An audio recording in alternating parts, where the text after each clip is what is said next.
Ayan guys, procedure how to make dolma. Naghiwa tayo ng maliliit na basal. Basal. Igugisa natin siya. And then, let's put Maggi. Ito na yung basal niya, no, na binabalot na. Pag pinambabalot natin, let's boil in for a few minutes. Para madali siyang i-separate one by one. Then, let's make halo-halo. Halo-halo. After that, we will put the other ingredients like Tipsy Roman,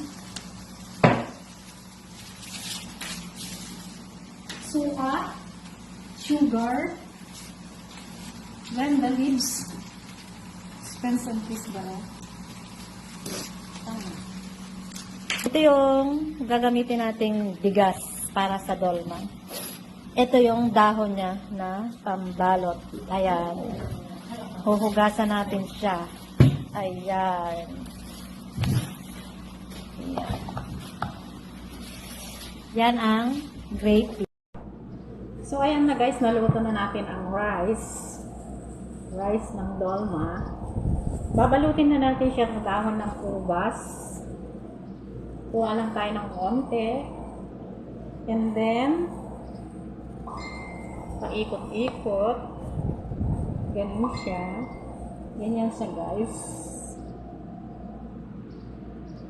Layo-layo ka na kung gusto ko. Hanggang ganyan siya. Lulutuin natin siya. Lalagay natin to. Then, i-steam natin siya ng mga